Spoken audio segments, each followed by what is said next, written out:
Hello friends, and welcome to my third midweek video. We've been talking about giving hope to the worried and the anxious. Now I have to ask, on a sleepless night, where do your thoughts run to?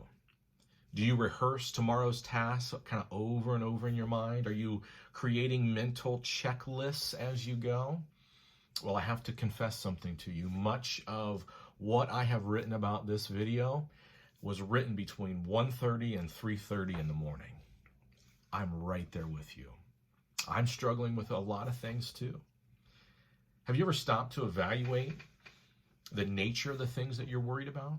The nature of the things that cause anxiety in your heart? If you were to create a list of all the things that you're concerned about you, about your loved ones, what would be found on that list? How many of those concerns would be physical in nature? Health, finances, work, and your security in it. Your ability to provide food, shelter, and clothing. I think for most of us, the majority of our concerns are often physical in nature. Now, it's not to say that we're not concerned about spiritual things or relationship things. But for many of us, most of our concerns are physical, and at the top of our prayer lists are often physical needs. Jesus says in Matthew 6:25, "Therefore I tell you, do not be anxious about your life." He then goes on from verses 25 to 34. Jesus details the physical needs that we all have of food and clothing. And he gives us a proper biblical perspective of how to think about those kinds of things.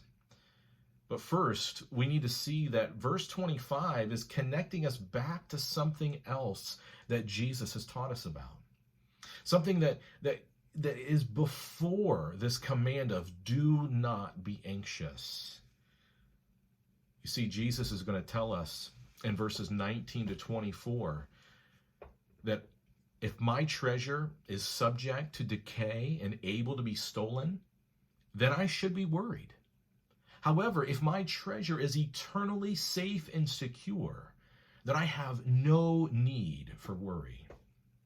If you and I are not careful, the basic necessities of life can rise in significance in our hearts and become demands. The Bible calls this an idol of the heart. So what does Jesus tell us that leads us to this command to not be anxious? Well, the first thing we need to see is that everyone lives for some kind of treasure. That's ultimately what Jesus is saying. Verses 19 through 20 of Matthew chapter 6, it says, "Do not lay up for yourself treasures on earth, where moth and rust destroy and where thieves break in and steal. But lay up for yourselves treasure in heaven, where neither moth nor rust destroys, and where thieves do not break in and steal."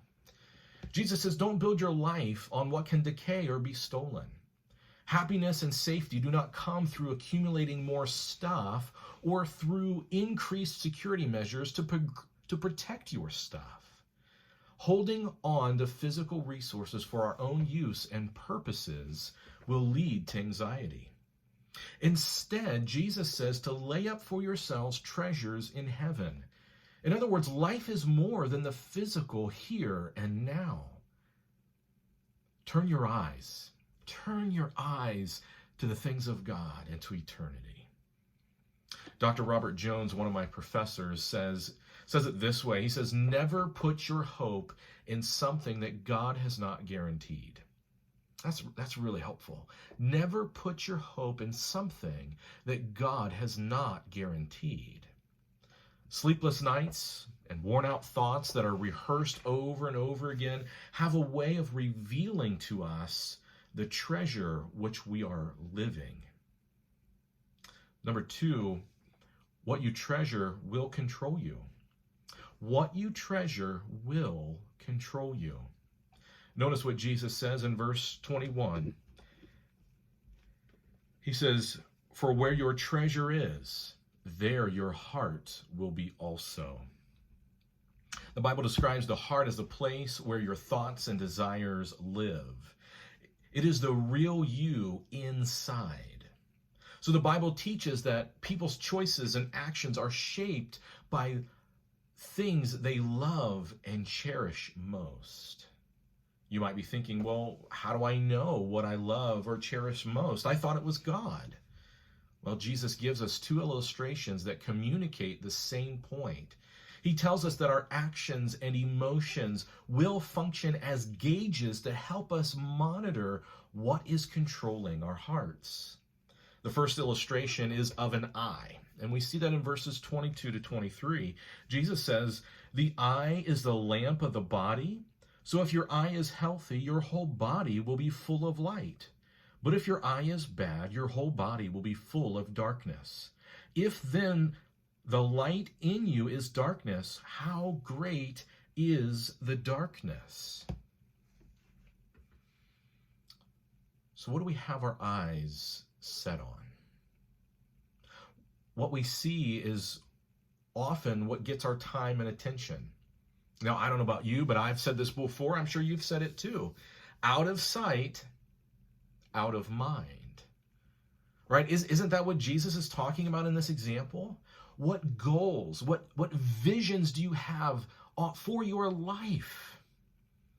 What matters most to you? See, what is in your mind's eye will often drive what you think, what you do, how you feel.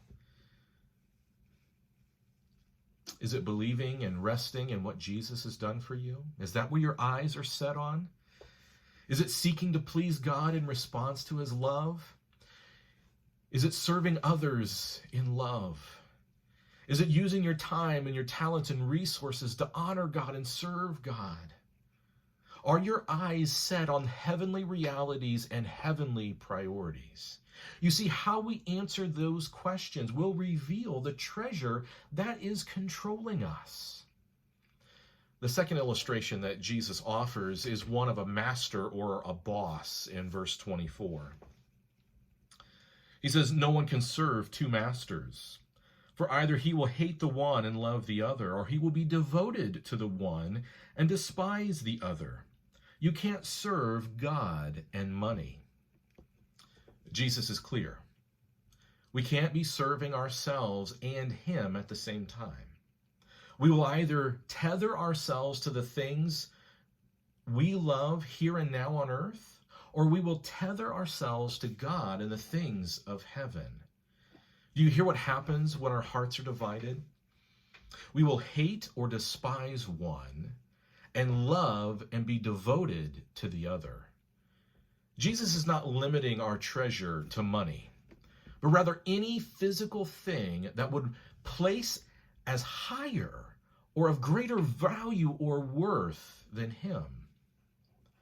Now, wouldn't it be kind of God to use this pandemic to reveal to us just how much we have placed our hope in physical things and not in him? If my treasure is subject to decay or able to be stolen, then I should worry. I should be anxious.